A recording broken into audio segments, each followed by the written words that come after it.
Здравейте, аз съм Найден Тодоров. Здравейте и от мен, аз съм Елена Ярамова. За нас е удоволствие, че и в тази лекция ще участва актьорът Мариан Бачев, който ще ни разкаже за подготовката на говорителя. Това сме подготвили съвместно с специалиста по публична реч, риторика и речева комуникация доктор Маргарита Александрова, преподавател в Пловдивския университет Паисий Хилендарски. Дейността "Презентирай себе си със самочувствие" е в рамките на проект "Младите хора, бъдещето на област Плевен, гражданско активни", финансиран от Министерството на младежта и спорта по национална програма за изпълнение на младежки дейности по член 10 от Закона за хазарта за 2023 година. Проектът се изпълнява от Асоциация "Докосни дъгата". Благодаря ви, колеги. Да започнем с това, че работата по постановка на говорния глас е много важна. Актьорът, говорителят, презентаторът трябва да има поставен глас, тъй като поставеният глас е по-богат и по-плътен. Чува се по-далече и най-важното, при него се пести издишваната въздушна струя и гласните връзки не се преуморяват. Поставен наричаме глас, който резонира в главовите резонатори и в гръдния резонатор. Работата върху постановка на гласа е важен етап в обучението по техника на говора, който започва след като диафрагмено-ребреното дишане е усвоено, тъй като е необходима силна и здрава издишна въздушна струя. А работата върху постановката на гласа има едно основно изискване – гърлото да бъде добре отворено. Поради това в български език работата върху постановката на гласа се извършва при положение на говорните органи за изговор на съгласната М и следваща гласна А, тъй като М е сонорна съгласна и ангажира резонаторите, а гласната А е широка гласна и при нея гърлото е отворено. Упражнение за постановка на говорен глас. Учленение на сонорните съгласни. Сонорните съгласни са преход от гласните към съгласните. Съдържат много ларингсов глас, който може да резонира. Именно за това сонорните съгласни помагат за осъзнаването на резонанса. Вдишвате дълбоко. Положението на говорните органи е като за произнасяне на сричка ма, а след това издишвате, като озвучавате издишваната въздушна струя със звука м. Кажете няколко пъти. Ма. Наблюдавайте положението на говорните органи.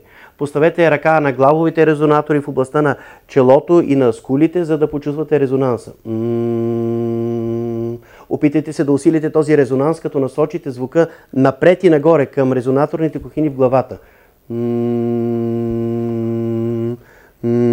Усещате ли едно леко трептене? Това показва, че правите вярно упражнението. Дали звукът резонира в областта на гласовите резонатори. Сложете ръка в основата на носа, ето тук, на челото, на страните, зад ушите, на темето, тила и почувствайте дали има едно леко трептене. Ако правите упражнението вярно, ще почувствате такова трептене. Ето това е резонансът. Правете упражнението спокойно, съсредоточено и постепенно ще се появи резонанс. Ще се засили, дори може да почувствате и трептене на устните. Чрез това упражнение почувствахте вибрациите, които се появяват при сонорна съгласна М в главовите резонатори. Резонаторите играят важна роля в оформянето и отсветяването на звука. Те добавят един по-богат, по-дълбок метален тон в звученето. Ако за сега не сте постигнали такъв резонанс, продължете да работите, като насочите своята мисъл и все едно поставяте звука върху костите на черепа в областта на носа и на челото. Насочвайте звука със силата на своята мисъл. Упражнение за постановка на говорен глас с ричка ма. След като сте постигнали резонирането на звука в главовите резонатори, може да пристъпите към следващото упражнение. Вдишвате дълбоко и произнасяте мам, мам, мам, мам. Следете внимателно посоката на издишваната въздушна струя при изговор на м, да се запази и при гласната а, мам. Повторете няколко пъти упражнението, като следите дали резонаторите се чувстват добре в главата, челото, зад ушите. Упражнение работа с сонорни гласни и поредица от гласни. Постановка на говорен глас, работа с съгласна М и поредица от гласни. Запишете си следната поредица от гласни звукове. А, О, Е, У, И, Ъ. Всички знаем, гласните са 6. Вдишите дълбоко, положение на говорните органи като за произнасяне на сричка ма И когато издишвате, произнасяте съгласната М в комбинация с поредица от гласни. Мам, мом, мем, мум. Заедно с И с А. Още веднъж ще ги повторим. Мам, мом, мем, мум, мим, мам. Внимавайте гласът да резонира при изговора на всички срички. Постановка на говорен глас, работа с сонорна съгласна Н и поредицата от гласни, за които вече говорихме. Носовата сонорна съгласна Н също е много подходяща за работа върху постановка на говорния глас. С нея работим, след като сме овладели упражненията с съгласна М.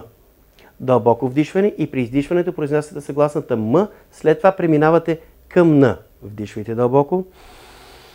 Положение на говорните органи като за ма, но с издишването произнасяте нан, нан, нан, нан, нан, нан. Повторете няколко пъти. Внимавайте всички звукове да резонират добре. Вдишвайте дълбоко и при издишването произнасяте срички със съгласната Н и поредицата от гласния А, О, Е, У и Е. Помните, нали? Нан, нон, нен, нун, нин, нън. Важен етап в работата по техника на говора е работата върху артикулацията. Нека първо да изясним какво е артикулация.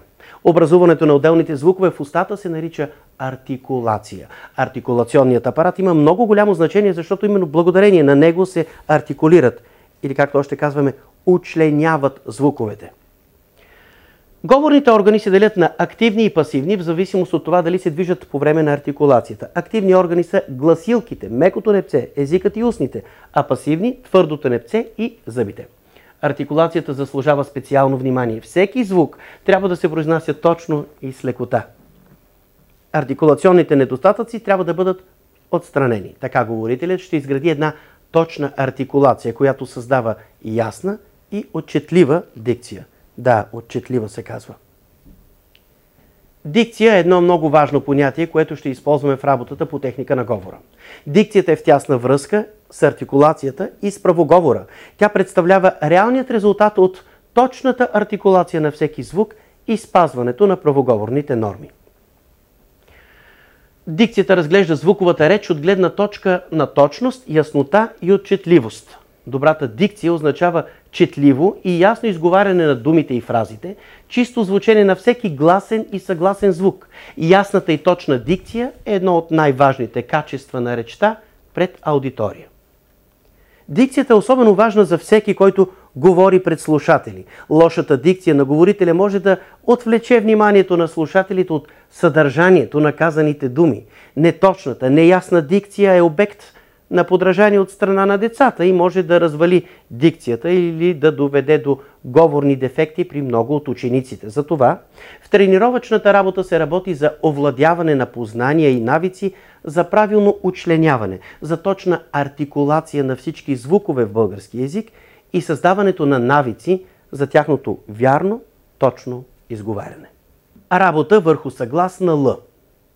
Работата върху съгласна Л е особено нужна поради често срещното говорно отклонение ламдацизъм, неправилно изговаряне на Л. Или както повечето вече от вас са чували много около нас в речта, Л. Не, Л.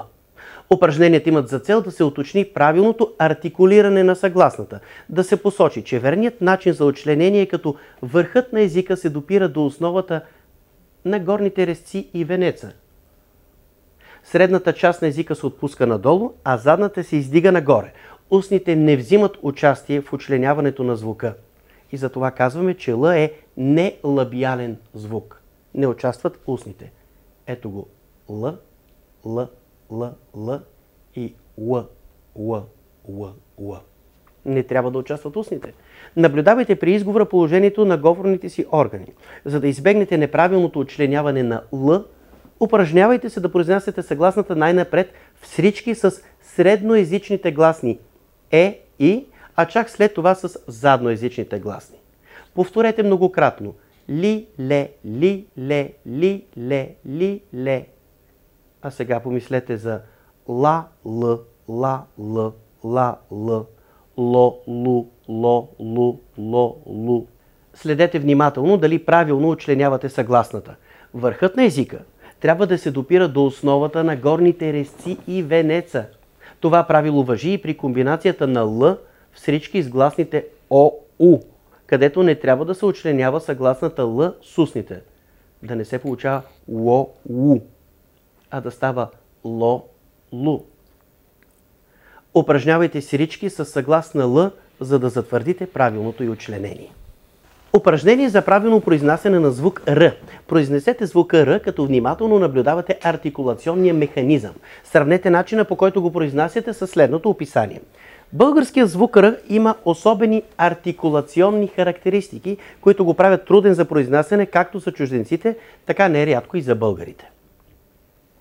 Съгласната Р се учленява, като страните на езика се допират до страните на цялото непце, а върхът му остава свободен. При преминаването на излишната въздушна струя трепти върхът на езика, при което се създава този характеристичен шум. Устните не участват в учленяването на звука Р.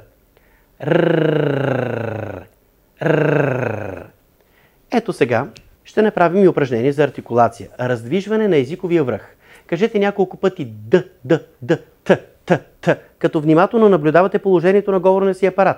После произнесете няколко пъти Т, Д, Т, Д, Т, Д. Отбележете особеностите и различията при тяхното произнасяне. Кажете няколко пъти Рррр, Рррр, Рррр. Наблюдавайте при изговора положението на говорните си органи. Упражнявайте три, три, три, дри, дри, дри, тре, тре, тре, тре, тре, тре. Старайте се да отпуснете върха на езика, за да затрепти. С тези упражнения се раздвижва върхът на езика и се осъзнава неговото движение. След като постигнете известен резултат, започнете работа с задноезичните гласни А, О, У. Тра, тра, дра, дра, дро, дро, тру, тру, дру, дру. Упражняване на звук Р с срички и думи. След като се постигне известен резултат с предходните упражнения, започва работата за произнасяне на звука Р в срички и думи. Произнесете сричките тре, дре, три, дри. Произнесете думи с тези срички. Трева, тревога, треска, дреб, дребен, дремя, дрехи, дребнав, дремлив, дренки, дренак. Упражнения с гласни. Една от най-често срещаните диалектни особености в говора е редукцията на гласните и най-вече на гласната Е. Упражнения за правилно звучение на гласните и преодоляване на диалектната редукция на гласна Е. Първо, да уточним какво представлява редукцията на Е. Това е такова произнасяне на гласната Е, при което Е се произнася стеснено, звучи меко и се приближава по звучение до гласната И. Тази редукция не е позволена в съвременния български книжовен език. Тя представлява диалектна особеност, която е недопустима в речта на говорителя пред аудитория. Това беше заигравката с думата редукция и редукция. Редукцията на гласните в български език е характерна за всички диалектни говори. Редукцията на широките гласни АО има нормативен характер в определени позиции. Тя е позволена от нормите на книжовния език от съвременния правоговор. Не е така с редукцията на Е. Такава редукция не е позволена. Това е една често срещана диалектна особеност в говора на много студенти и е свързана с диалекта и диалектните фонетични особености на говора от тяхното родно място.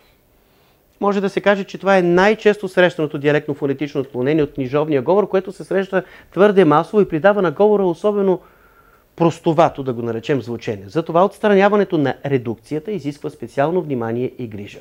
В работата за преодоляване на редукцията, осъзнаването на проблема и на артикулационната постановка, която го поражда, е особено важен етап. На първо място трябва да се започне да се чува, че изговаря гласната Е редуцирана, защото понякога ние просто не чуваме, че правим тази грешка, защото сме свикнали с нея. Необходимо е да се развие слухът.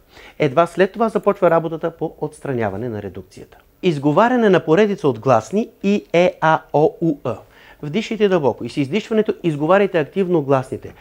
И, Е, А, О, У. В този ред с ударение на всяка гласна. И, Е, А, О, У, Е.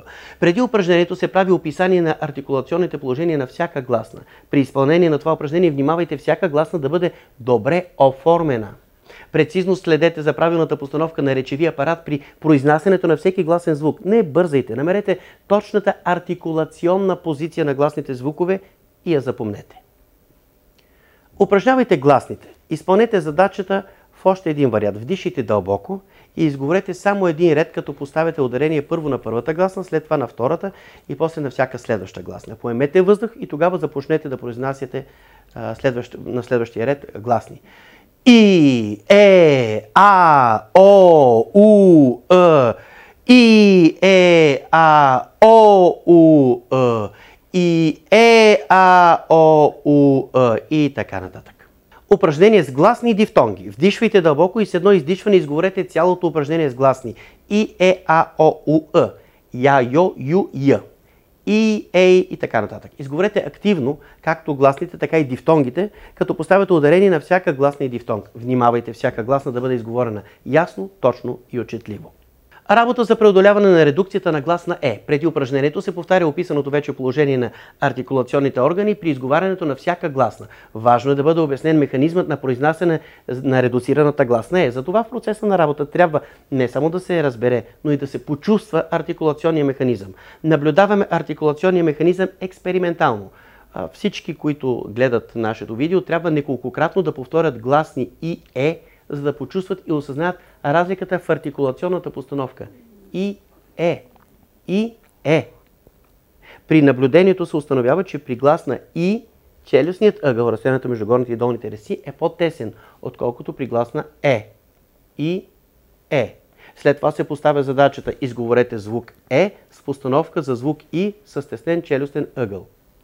Звук Е с И. Е. Вие сами чувате, че когато се изговаря по този начин, гласната Е звучи като редуцирано, почти като И. Е. При такава артикулационна постановка именно се получава редукцията на ФИ, което е характерно за много местни говори, използвани в области, от които студентите идват. По този начин става ясно, че причината за редукция е стесненият челюстен ъгъл, когато не се артикулира достатъчно, когато не се отваря достатъчно устата. Така се посочва какъв е пътят за корекция на редукцията на Е, да се разшири челюстният ъгъл при нейното произнасяне. И на финала ще ви покажа едно от любимите си артикулационни упражнения с тапа. Тъй като ние сме млади хора, ние не ползваме вино и тапи от корк, ползваме пластмасови капачки от минерална вода. Знаем, че никой от вас не иска да фъфли или да мрънка, не би желал да говори неясно и неразбираемо, но в действителност може би точно това се случва. Може би, когато говорите твърдо неясно и всички ви питат, не разбрах какво каза, моля те повтори. Затова възможно е вече да ви е неудобно и срамно и направо да не ви се иска да говорите с хората. Какво да направим? Ето сега ще ви предложим едно такова упражнение. Взимате капачка или тапа, корково от вино, и предлагаме един съвременен вариант на едно класическо упражнение, създадено в антична Гърция за обучение на оратора. Оригиналният вариант на това упражнение е бил осъществяван с камъчета, с малки речни или морски камъчета.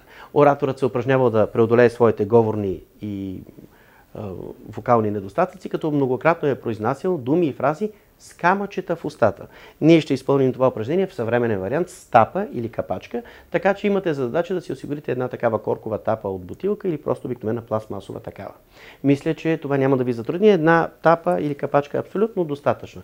Поставете тапата или капачката хоризонтално, ето по този начин в устата си. И започнете старателно да изговаряте внимателно и бавно определени думи, фрази и изречения. Всъщност, идеята на това упражнение е като се постави капачката като пречка да се постигне една много активна усилена артикулация. А сега да произнесем някакъв текст, като артикулираме много внимателно, отчетливо, ясно и прецизно всеки звук и всяка дума. Това може да стане и да бъде със всеки секс, отказ от сасия или няколко изречения от художествен секс. Разбирате, че езика се опитва да преодолее тази пречка, тапата, и след това ние говорим много по-лесно и спокойно. Можете и вие сами да създадете кратък текст, с него да се представите, като кажете: здравей се, аз се казвам Иван, аз съм от Ихтиман. В едно кратко себепредставяне. И сега вече спокойно може да кажете: здравейте, аз се казвам Иван и съм от Ихтиман. При изпълнението на това упражнение искаме да се произнася отчетливо, бавно, максимално прецизно всеки звук, въпреки пречката от капачката в устата ни. По този начин се опитваме да тренираме артикулационните органи да изговарят прецизно и отчетливо всеки звук. След това махаме тапата и произнасяме същия текст, който сме избрали своето представяне без тапата или капачката, като следим за доброто дишане и за това гърлото да бъде освободено, позата да бъде свободна, да не сме притиснати и жестът да бъде свободен, изразителен, челюстите, гърлото също да не са стегнати. Ами това беше от мен. Надявам се да съм ви бил полезен. Виждам, че и Елена и Найден пристъпват с любопитство, наблюдаваха цялата тази лекция. Вау, страхотно. Уникална лекция и силно вярвам, че зрителите и всички младежи ще грабят с пълни шепи от това, което ти показа абсолютно за тях. Ами доказано е, че то всъщност е работещо, защото така си помагам и в своята професия на сцената, когато отново съм във формата на оратор пред публика или когато съм в телевизията, в възможността да в по-стеснен кръг да мога да общувам. Аз ще си пускам лекцията и ще се упражнявам и преди моите изяви. Наистина, много ти благодарим от сърце. И аз ти благодаря. Аз преди да стисна ръката да кажа, че тренировката и уроците с Мариан Бачев са като мига, след като махнеш тапата. Всичко е с лекота. Всичко вече е лесно. Наистина благодаря ви, а на вас ви желая приятна работа нататък. Благодарим. А как ще продължим? Ще издам една малка тайна. Тук при нас в студиото са 3 прекрасни, много красиви дами, които са прославяли България със своите спортни успехи. Нямам търпение да ви ги покажем и да ги поканим тук при нас. Ще продължим с интервюта за шампиони. Трябва да знаем, че както големите български спортисти прославят България, така те имат нужда от тези от вас, които следят внимателно лекциите ни, които вече могат да артикулират малко по-добре, които искат да стават все по-добри с публичната реч, с начина по който се изказват, но да продължат да могат да говорят и със сърцата си, защото в спорта това е изключително важно, та да знаят, че големите шампионските успехи и в едната и в другата област вървят ръка за ръка. Тези, които ги постигат, имат нужда от достатъчно добри специалисти, които да ги показват, изказват и да запознаваме аудиторията с истинското значение на тези наши шампиони и на техните невероятни златни постижения. Имам удоволствието да поканя при нас Антония Димитрова, която е студент връзки с обществеността в Софийския университет. И тя ще има привилегията да задава своите въпроси на Станимира Петрова, световна шампионка по бокс, двукратна европейска шампионка по бокс и двукратна златна медалистка в европейските игри, включително и тази година в Краков. Да. Така липсваш медал от Олимпиада. Може да продължаваме да гониме мечтите си. Това е нещо, което със сигурност ще те пита, защото аз съм стигнал до извода от опит и от достатъчно срещи с големи шампиони като теб, че няма невъзможни неща. Нали така? Съгласна съм. Да. Честта е твоя, микрофона също. Само да ни обещаеш, че няма да и демонстрираш твоите умения. Не, защото все пак трябва да... Точно приключих тренировка, малко ще почина. Добре, значи сме спокойни. Да, спокойни. Благодаря ви. Заповядайте. Здравей, Стани. Здравей. За мен е изключително удоволствие, че имам честта да те интервюирам днес, дори за кратко. Като за начало бих искала да започна с факта, че 2023 е към края си. Да. Как определяш своето представяне до момента? Супер. Доволна съм. Винаги може и повече. Най-важната година за мен е до година. Олимпийските игри, трети опит. Може би последен. Ще видим, ще решиме. И така, дано да е по-успешен от другите, но в крайна сметка най-важното е да сме живи и здрави. Другото, каквото е писано. Да. Както каза ти, предстои ти трето посещение в Париж. Да. Всъщност, би ли ни споделила какъв тип е подготовката за едно такова голямо събитие? Пред какво си изправена? Психически, физически? Не мисля, че има кой знае каква разлика, защото ние реално целогодишно се подготвяме. Постоянно влизаме в форма, излизаме, пак влизаме, пак излизаме и от категория, от форма. Така че горе-долу едно и също е. Единствената разлика може би сега е, че седиме кои други момичета от различни континенти печелят квоти, за да можем все пак да правим вече някаква тактическа нагласа спрямо тях. Иначе всичко е едно и също, всеки ден в залата, по 2 пъти. Ежедневие. Доста жестоко. Да. Успехите ти са доста. Тук идва въпроса, който искам да задам относно това. Какъв съвет би дала ти на тези момичета, които са решили да загърбят стереотипа, че боксът не е женски спорт и са подобно на теб отдадени на него? Какво би ги посъветвала? Как да се справят пред трудностите? Много се радвам първо, че бокса взе да става много популярен сред жените, макар и любителски, но гледам, че залите са пълни и все повече жени искат да тренират, което много ме радва и за мен е наистина супер готин спорт за здраве, супер, страхотно кардио.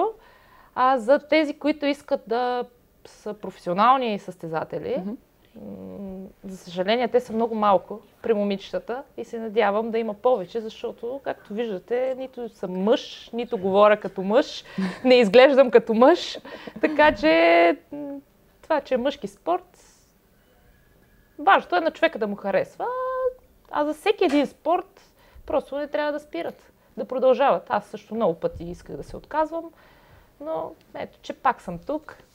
Това обичам да правя, макар че вече може би почваме да се изморявам от този начин на живот, но все пак почва да ми липсва, когато го няма, така че продължаваме напред. Просто не трябва да се отказваш.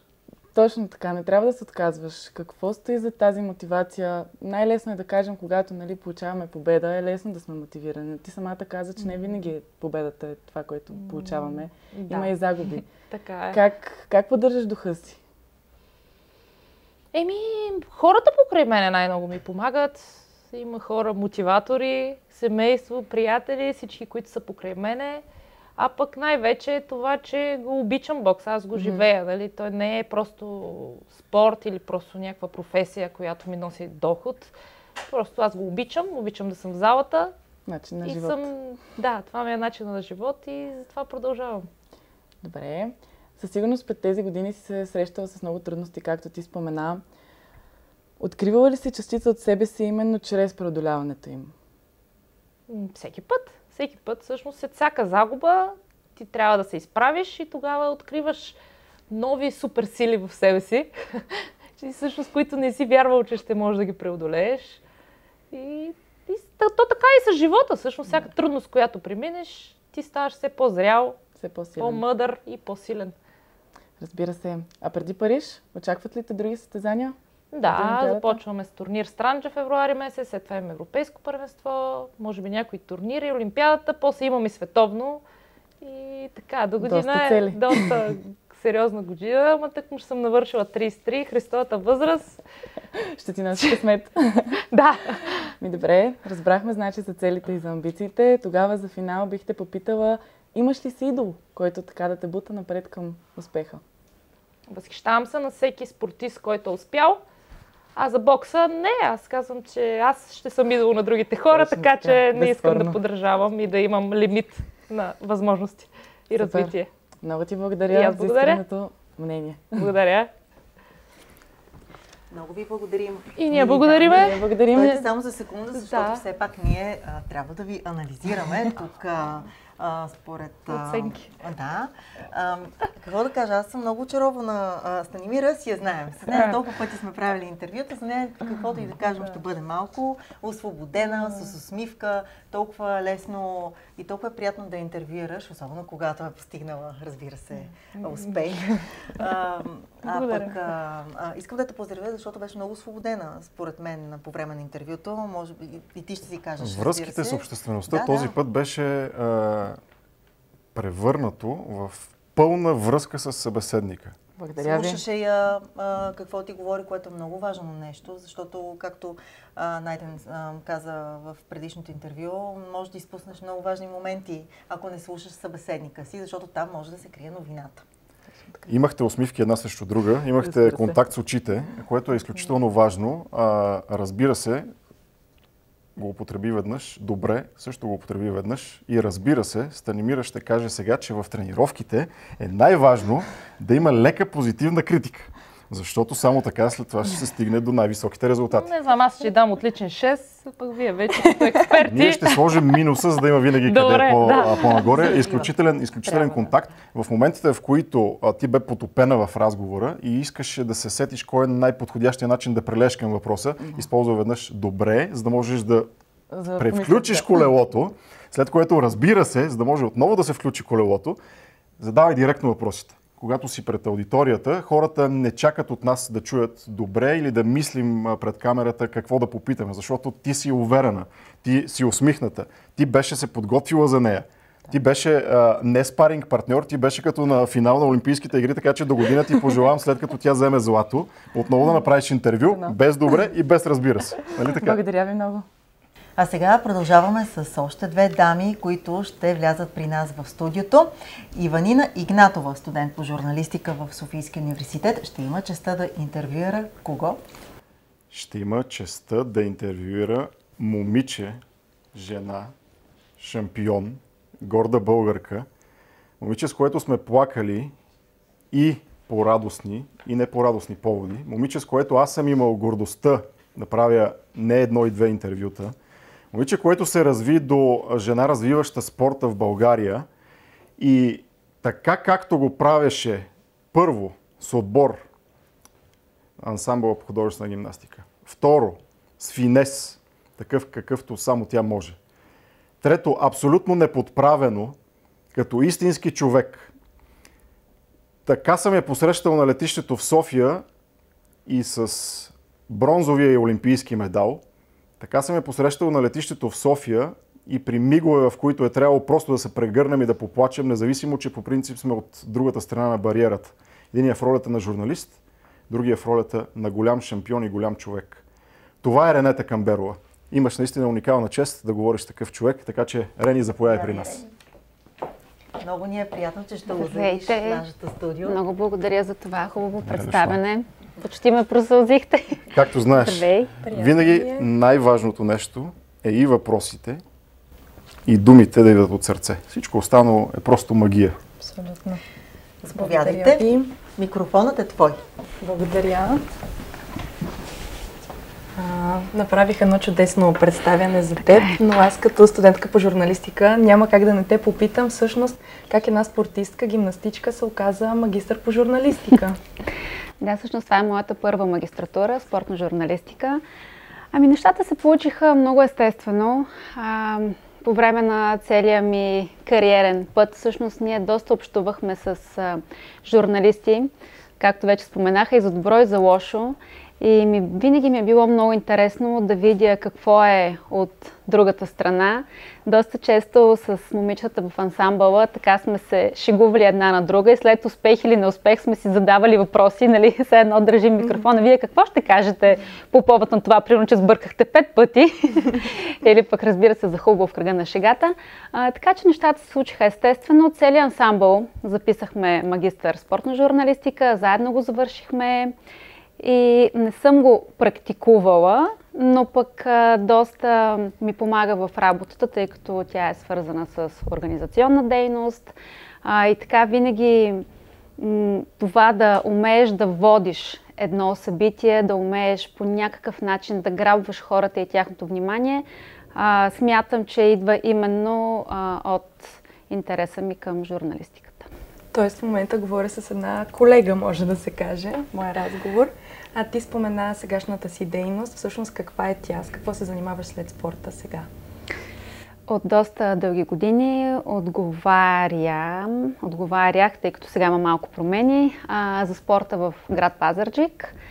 Близо 6 години се занимавах с организационна дейност, предимно свързана с деца, популяризиране на спорта в училища, детски градини, мотивиране на спортистите ни да стават още по-добри.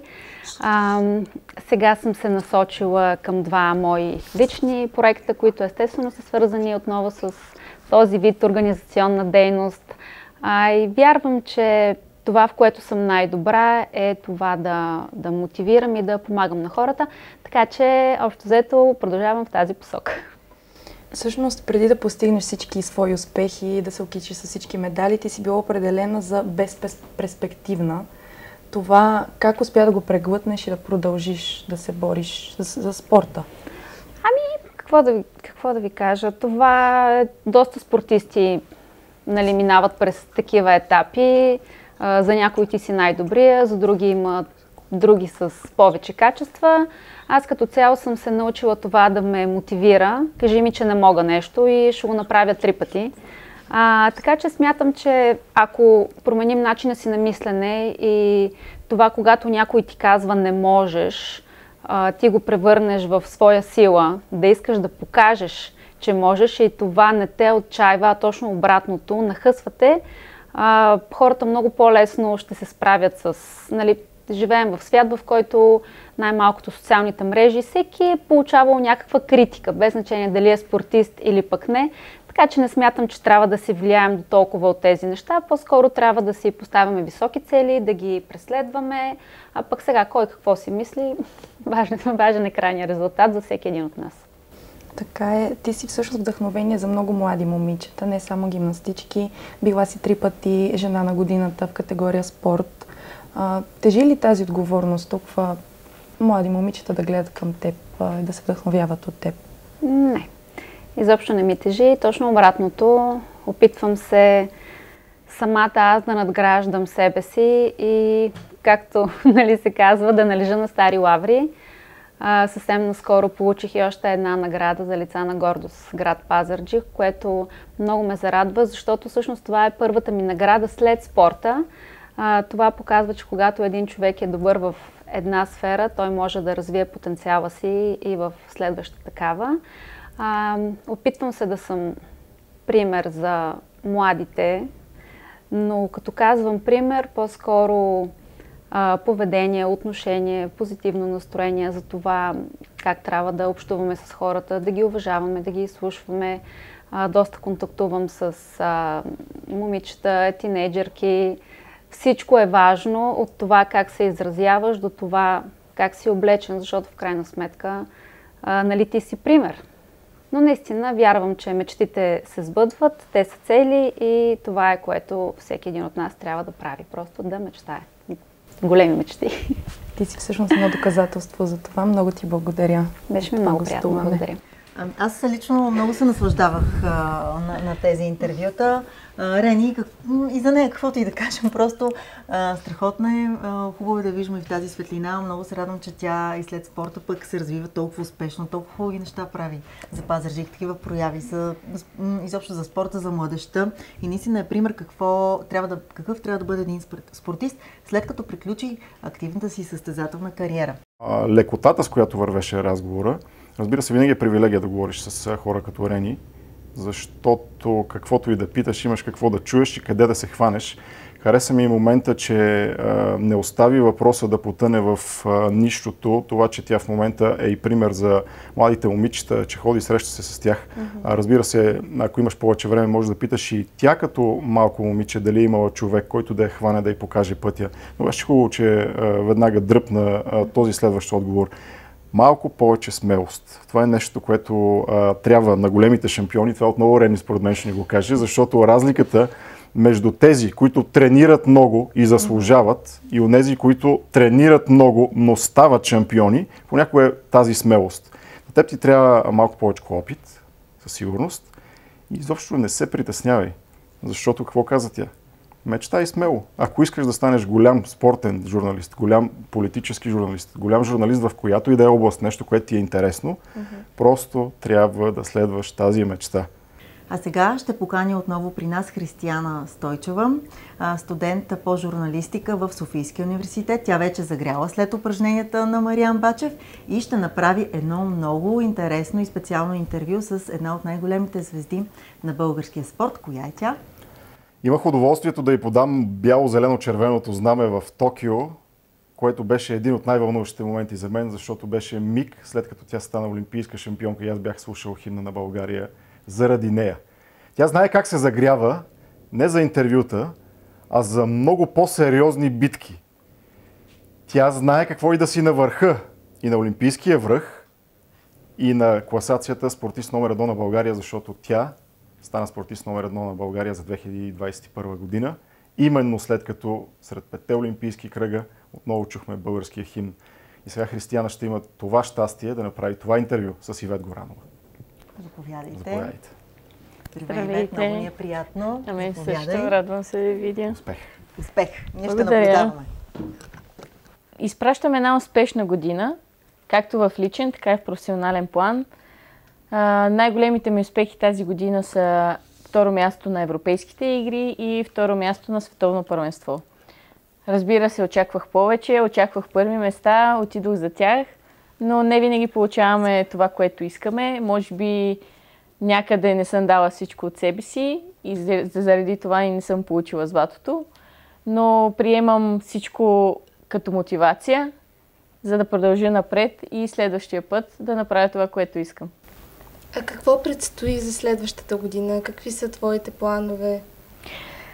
Следващата година имаме европейско първенство, което ще ми бъде основна цел в спорта. Също така предстои пред мен едно ново предизвикателство извън карате сферата, което ще ми бъде основен фокус няколко месеца, но все още е рано да обявявам кое е то. И имам и други планове, които все още не мога да издам информация, но разбира се, на първо място ще ми е Европейското първенство по карате. Събрали сме се тук по дейността Направи го с самочувствие. Доколко важно е самочувствието в спорта? Доколко помага то за тези успехи? Мисля, че самочувствието е едно от основните качества за един спортист, защото колкото и да тренираме, колкото да се трудим, да прекарваме време в залата, ако не вярваме в себе си и нямаме самочувствие, няма как да получим резултати. Също така мисля, че трябва да имаме самочувствие не само в спорта, и в живота, но и човечност към останалите. Така че за мен самочувствие е основно качество за всеки един човек. Браво! Хриси страхотно се справи. Браво! Даже почти изкара новина, че тя има нови планове. Ако имахте още малко повече време, мисля, че щеше да ти ги сподели. Ти какво мислиш? Мисля, че Хриси трябва да гледа две неща, които показва Ивет. Погледни сега към нея. Тази усмивка виждаш ли? Да. И въпроса за увереността. Нейната увереност също си личи. Това са твоите първи стъпки и ти имаш привилегията да интервюираш олимпийски шампион. А сега ни предстои последното интервю. Ще го направи Джем Юмеров, когото вече видяхте, студент по журналистика в Софийския университет. И кого ще интервюира той? Ще интервюира момиче, което е от тези златни момичета. Което е от момичетата, които караха България да стои будна, когато бяхме в Токио. От момичетата, които накараха всички, не само българите, но и хората по света, да знаят силата на българската жена. Тогава си говорихме как едни невероятни златни момичета в различни видове спорт едва ли не са ни отсрамили. Не. Те всъщност ни накараха да се чувстваме горди. Срам там нямаше. Тези момичета полагат изключителен труд. Тези български жени станаха за пример. И когато Евелина спечели своя бронзов медал на Олимпийските игри в Токио, аз бях сигурен, че това е нещото, което може да даде стимул на всеки от родния град Петрич, на всеки от родината и България, на всеки един, който е тръгнал по нейния път, независимо дали е българин, и може с този чар и този финес, с тази усмивка да покаже, че мечтите са такива, за да бъдат постигнати. Тя има медали и от световни първенства, и от европейски първенства, има медал и от европейските игри. Разбира се, слагаме на първо място Олимпийските игри, защото всеки мечтае за най-високото. Евелина Николова стигна до този медал. Знаем, че мечтите са още по-големи и ние й пожелаваме наистина най-високото. Сега обаче Джем ще има възможността да постигне едно от високите си интервюта, именно с Евелина. За нас е чест. За мен е удоволствие да бъда тук. Здравейте отново. Здравей, Джем. И ти ще кръстиш в нашото студио. Изобщо получава много интересно. Оставяме микрофона на Джем. Надявам се да си подготвил страхотни въпроси. Сега ще разберем и след това чакам анализа от ваша страна. Добре, ще слушаме тогава с интерес. Заповядайте. Евелина, здравей! Радвам се, че имам възможността да те интервюирам. Бих желал да започна по различен начин от моите колеги, като се прикрепя към словото на Найден Тодоров. Ти стартираш от Петрич. Как се стига от малкия Петрич до елита на световната борба? Да, аз съм родом от Петрич. Когато бях малка, така съм била доста будно дете, палаво дете. И записвайки ме на спорт, идеята е била просто да ме укротят малко. Тази моя бурна енергия, която имам в мен. Никой не е очаквал от мен и никой не е изисквал от мен аз да бъда спортист. Още по-малко пък професионален спортист. Но нещата се случиха много естествено и след като треньорите забелязаха потенциал в мен, ми изпратиха първо в спортно училище в град Кюстендил. И така, с първото състезание започнаха успехите за мен и общо взето нещата при мен се случиха много естествено. Ти си изминала своя път, завоювала си изключително много медали, а може би последния най-значим ти е от Европейското първенство в Загреб, бронзов медал. Можеш ли да ни разкажеш за това преживяване? Това европейско беше така малко с едни смесени емоции в мен. Честно казано, не съм доволна, защото бях готова за Аз бях отишла за европейския златен медал.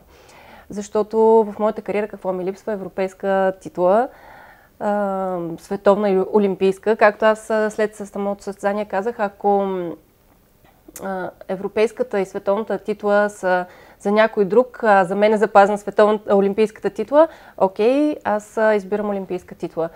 И се надявам, дай Боже, до година да успея на Олимпиадата.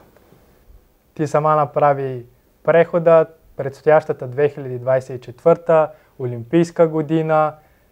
Завоювала ли е вече квота Евелина Николова или не? Все още нямам квота. Първото състезание, което ми е квалификационно, е следващата година. През април месец имаме европейска олимпийска квалификация, на която се надявам да спечеля. Ако ли не се случат там нещата, т.е. ако ли не стане там, имам през май месец има и световна олимпийска квалификация, така че имам още 2 шанса, на които мога да спечеля олимпийска квота за игрите в Париж. Вярваш ли, че можеш да подобриш постижението от Токио, а защо не и да го надминеш? Със сигурност го вярвам, желая го, мечтая за това нещо и работя за това нещо и всъщност това е най-основната и главна причина, поради която след Олимпиадата в Токио аз продължих. Едно от качествата, които несъмнено трябва да притежаваш, за да покоряваш тези върхове, е самочувствието. Ние се срещаме днес тук благодарение на дейността "Презентирай себе си със самочувствие". Колко е важно самочувствието в спорта? Самочувствието в спорта и извън спорта със сигурност е много важно, защото човек трябва да има самочувствие, а самочувствието всъщност се изгражда от увереността в себе си. И когато ти си уверен, че можеш да постигнеш нещо, оттам имаш и самочувствието и знаеш, че когато си изправен пред дадено препятствие, ти имаш за себе си самочувствието, че можеш да го преминеш и вървиш с гордо изправена глава. При нас лично на състезанията, когато аз изляза пред противника и моето изражение показва увереност, показва самочувствие, аз по този начин успявам така да взема, чисто да го кажем, лек превес над нещата, защото противника знае срещу кого излиза, той вижда моята увереност и моето самочувствие. Така че самочувствието е много важно не само в спорта, но и извън него. С това самочувствие, което си придобила по време на своята кариера, с опита вече, който имаш, и с твоите несъмнени качества, ти пожелаваме наистина да покориш олимпийския връх до година. Аз ти благодаря за това интервю и се надявам след Париж отново да ми гостуваш някъде. И аз благодаря, за мен беше удоволствие да си поговорим. Благодаря. За Евелина, какво да кажем? Радвам се, че отново те виждаме, че отново имаме възможност да общуваме. Много ми хареса, че си се подготвил много добре, забелязали. Той дори не си беше взел да си помага с въпросите и така нататък. Джем, ставаш все по-добър и по-добър. Аз съм спокойна какво идва след нас. И сега критиката? Аз имам нещо, което бе извън подготовката чисто за интервюто като такова, а нещо, което със сигурност е научил от предишните лекции. Това е нещо, което ми направи впечатление. Може ли да седнеш пак?